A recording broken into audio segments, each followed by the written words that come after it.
जिन का सच्चा प्यार ये एपिसोड 2 है।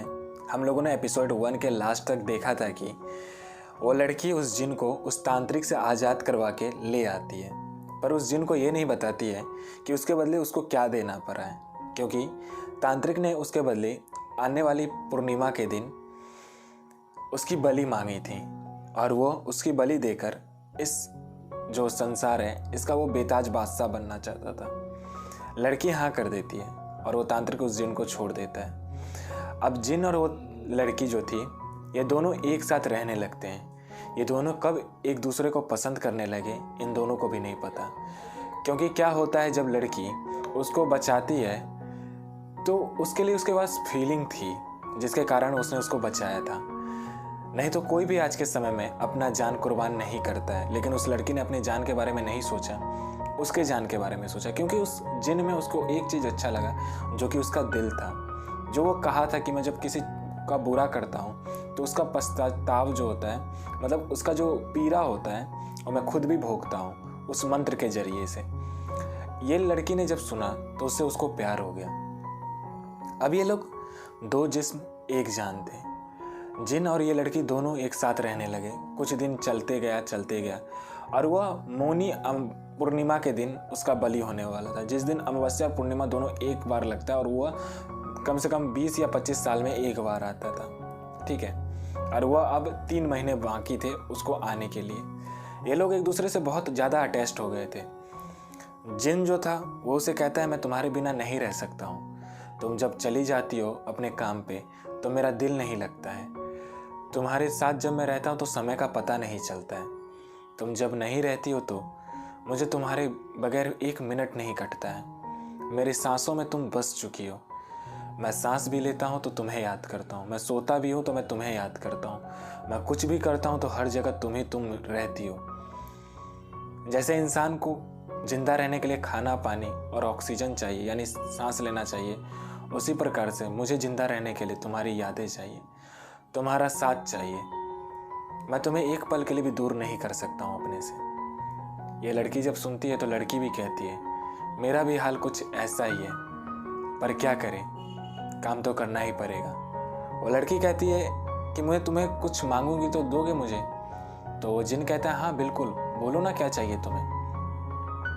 वो लड़की कहती है कि अब हम लोग नहीं मिल सकते हैं, क्योंकि एक जिन और एक लड़की को कभी भी एक्सेप्ट नहीं किया जा सकता है, क्योंकि मैं ही तुम्हें देख सकती हूँ और कोई तुम्हें नहीं देख सकता है। और लड़की जब कुंवारी अवस्था में रहती है तो उस पर बहुत ज़्यादा इंसान बहुत गलत नज़र रखते हैं, इसलिए हमें अलग होना पड़ेगा। लेकिन मेरा प्यार कभी गलत नहीं था, ना ही होगा। मैं ज़िंदगी भर तुमसे प्यार करूँगी और यह जो स्थान है जो तुम्हें प्राप्त है वह स्थान किसी और को नहीं प्राप्त होगा। वो जिन कहता है ठीक है, कोई दिक्कत नहीं है, मुझे सबके सामने आना पड़े ना तो भी मैं आऊँगा, लेकिन मैं तुमसे अलग नहीं होना चाहता हूँ, ना ही मैं तुम्हें छोड़कर जाना चाहता हूँ। वो जिन वहाँ से चला जाता है रोते रोते, और वो जाके मोहम्मद साहब के पास जाता है। वो जिन जो कि सभी जिन्नों के बादशाह हैं, और मोहम्मद साहब को कहता है कि है मेरे पैगंबर, है मेरे अली, मुझे अब जिन रूप में नहीं रहना है। मेरी 1% भी अच्छाई आपने देखा हो तो आप मुझे इस जिन रूप से मुक्ति दे दीजिए। तो मोहम्मद साहब पूछते हैं क्यों, ऐसा क्या हुआ है जो तुम्हें नहीं रहना इस रूप में? तो वो कहता है कि मुझे किसी से प्रेम हो गया है और यह प्यार मेरा सच्चा है। ये जिन रूप में मैं उसे नहीं स्वीकार कर सकता, ना वो ना मैं, इसलिए मैं इंसान रूप में जाना चाहता हूँ। है मेरे अली, आप मुझे इंसान रूप प्रदान करें और जैसा मैं हूँ अभी वैसा ही मुझे स्वरूप प्रदान करें। कुछ 1% भी इधर से उधर नहीं होना चाहिए, क्योंकि उसने जिस रूप में मुझे देखा है उसी रूप में मैं उसके सामने जाना चाहता हूँ। मोहम्मद साहब कहते ठीक है, 21 दिन की एक क्रिया है, अगर आप वो कर लोगे तो आप जिन रूप से मुक्त हो जाओगे और आप इंसान रूप में चले जाओगे। लेकिन ध्यान रखना, अगर आप इंसान रूप में चले गए तो फिर कभी भी जिन रूप में नहीं आओगे, आपकी सारी शक्तियाँ खत्म हो जाएंगी। वो कहता है मंजूर है मुझे। वो कहते हैं एक जिन के लिए उसकी शक्ति ही सब कुछ होती है और वो शक्ति कभी अपने मरते दम तक नहीं छोड़ता है। लेकिन पहला जिन तुम्हें मैंने देखा है जो तुम अपनी सारी शक्ति उस लड़की के लिए छोड़ना चाहते हो। वो जिन कहता है मेरे लिए वही सब कुछ बन चुका है। पहले मेरे जीने का लिए कोई सहारा नहीं था, इसलिए मैं इधर उधर भटकता रहता था। कहने के लिए तो मेरी भी प्रेमिका थी इस जिन लोक में, लेकिन कभी भी उसने मेरा कदर नहीं करा। लेकिन इंसान को सभी जिन लोग में कहते हैं इंसान गलत होता है, वो इसका मतलब से यूज करता है। हाँ, मतलब से यूज करता है, मैंने देखा है, क्योंकि मेरे को एक तांत्रिक ने यूज भी किया। पर कोई अपनी जान रख कर मुझे छुड़वाया, वो इंसान नहीं, मेरे लिए भगवान है। अब उस जिन को भी पता चल गया था कि उस लड़की ने अपनी जान को देके उसकी जान बचाया, इसलिए वो इंसान रूप में आना चाहता था।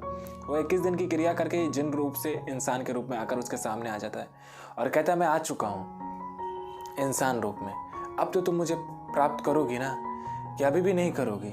वो लड़की देख के उसे पकड़ के रोने लगती है, कहती है कि हम दोनों कभी एक नहीं हो सकते। और फिर जिन कहता है क्यों नहीं एक सब हो सकते हैं। तो लड़की कहती है कि मैंने ऐसा ऐसा वचन दे रखा है और उस वचन को मैं तोड़ नहीं सकती, क्योंकि जान जाए तो जाए, वचन ना जाए। ये मेरे घर वाले ने मुझे सिखाया है, और यही बात मेरे घर वाले को एक गुरुजी थे, उन्होंने सिखाया था।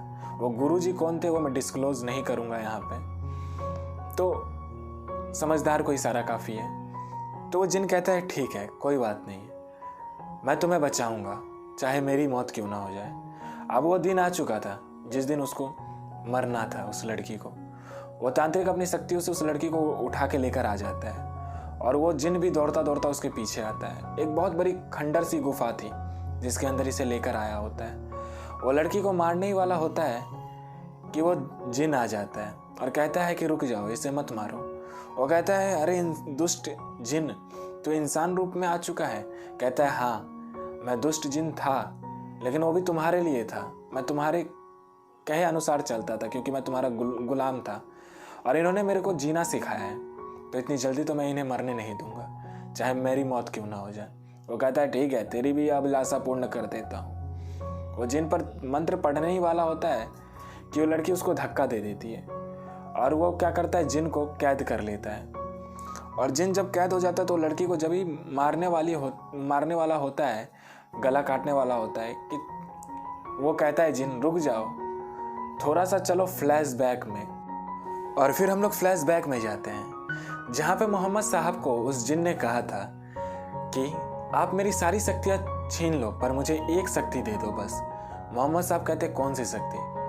तो मैं बस उससे बचाने के लिए अपने आप को मारना चाहता हूँ। वहाँ पे जब वो उसका गला काटे तो वहाँ पे वो लड़की ना रहे, वहाँ पे मेरी माया जाल के वजह से वहाँ पे मैं रहूँ और उस तांत्रिक को लगे वो लड़की है। तो मोहम्मद साहब कहते हैं ठीक है। और फिर हम लोग प्रेजेंट में आते हैं, जहाँ पे वो गला काटने ही वाला होता है और गला काट भी देता है उस लड़की का, लेकिन वो लड़की नहीं रहती, वो जिन होता है। और मरते मरते वो जिन कहता है कि मैंने अपना वचन पूर्ण करा, मैं जीते जी तो नहीं, पर मरने के बाद तुम्हें पा लूँगा।